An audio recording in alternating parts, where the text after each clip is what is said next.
C'est un mois où l'on regarde sa nourriture. Le prophète, même quand il vous dit, même un tiers par rapport à ton estomac, un tiers, laissez un tiers de vide. Pourquoi? Attention, n'exagère pas d'excès. Vous êtes devenus un marché, vous savez ça? Dans l'économie capitaliste, le mois du Ramadan est devenu un marché. On fait de l'argent avec vous. Dans les grandes surfaces, on met des... Alors vous pouvez regarder ça, vous dites, regarde ça. Regarde comme ils reconnaissent l'islam maintenant. Ils mettent des rayons halal. Et toi, tu dis, masha'Allah, tu commences à te sentir chez toi. Alors lui, il commence à te montrer, regarde comme c'est beau, il y a des dates, elles viennent de partout. Parmi les dates, parfois, et parmi les produits, parfois, il y en a qui viennent d'endroits où il y a des gens qui sont exploités, tu ne le sais même pas, il y en a qui viennent d'Israël, où tes frères et tes sœurs sont exploités jusqu'à la mort. Et toi, tu dis, Bismillah. Regarde d'où viennent les produits que tu manges. Regarde d'où viennent les produits que tu manges. Moi, par exemple, je vais vous dire, j'en ai fait une fatwa personnelle.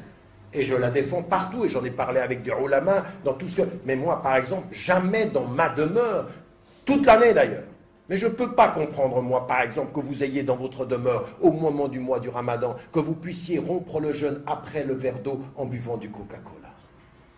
Je ne peux pas comprendre, parce que la philosophie qui est là derrière est une philosophie de la consommation, de l'oppression, et absolument pas de l'élévation spirituelle. À un moment donné, il faut se poser la question, est-ce que tu manges ce que tu bois? Donc à un moment donné, il y a un djihad aussi. D'où ça vient ce que je bois? Alors, n'allez pas jusqu'à ces produits-là, mais au moins, vous ne mangez pas, vous ne buvez pas des produits dont vous savez que ceux qui les ont produits exploitent des êtres humains. Au moins, vous ne faites pas ça. Au moins, ça c'est l'éthique du Ramadan. Au moins, vous êtes dans la résistance. Pour pas que vous deveniez un marché qu'on utilise. On vous met un bon rayon, il y a un bon parfum oriental, il y a des petites dates, c'est comme chez nous. Et l'argent, c'est chez eux. C'est ça qui est en train de se passer. Et donc, à partir de ce moment-là, on fait attention d'où vient le produit. Dernier élément, on mange moins.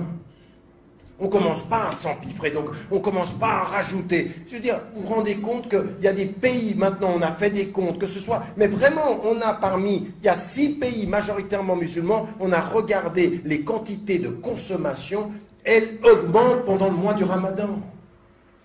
Mais ça veut dire qu'il y a un problème, on n'a pas compris. Alors vous, à un moment donné, rentrez à la maison, vous en parlez à votre épouse, ou les épouses en parlent à leur mari, ou les enfants en parlent à leurs parents, ou les parents en parlent. On va manger moins. On fait un petit repas. On est ensemble. On va augmenter l'amour, diminuer la quantité.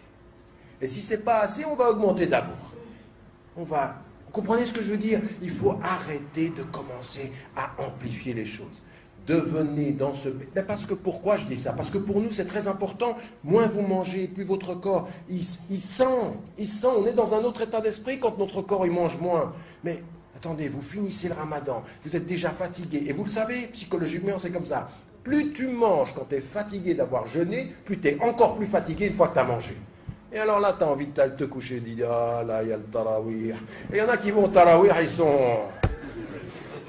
ils sont à moitié en train de dormir, ils ont tellement mangé. C'est pour ça que tout le monde avait expliqué au Maroc. On me dit, tu sais pourquoi on mange après? On mange après parce que pour le tarawih, il faut qu'on soit bien. Donc on va prier le tarawih, on est bien, après on mange et là, tu vas dormir. Jusque ça. Quand on fait le suhour. Bon bref, tout ça pour vous dire de la pondération, parce qu'il n'y a pas d'excès, c'est notre religion, pas d'excès. Ça c'est pour nous. Mais il y a une autre chose, et je termine là-dessus, nous sommes dans un pays où aussi on doit montrer que nous sommes contre le consumérisme. Contre l'argent pour dépenser. Ne faites pas du mois du Ramadan ce que les chrétiens ont fait de Noël. Noël, c'est devenu une fête familiale où on dépense pour des cadeaux. Nous, c'est en train de devenir une fête familiale où on dépense pour manger.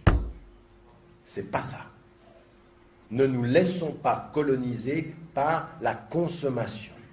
Nous devons rayonner en France par la spiritualité et non pas nous laisser emporter par la consommation. Si les grands marchés sont en train de mettre de la viande partout, c'est que beaucoup n'ont pas compris ce que c'était que le Ramadan. Et je vous l'ai dit, c'est el kitab ou al-hikmah, la sagesse, c'est ça. La sagesse, dans toutes les traditions, c'est toujours la pondération. Que Dieu nous aide, Inch'Allah, à être pondérés et à se souvenir de l'essentiel. Et ça commence maintenant. Ça commence maintenant à se préparer dans la discipline et dans la générosité, Inch'Allah, pour vous-même et pour la communauté.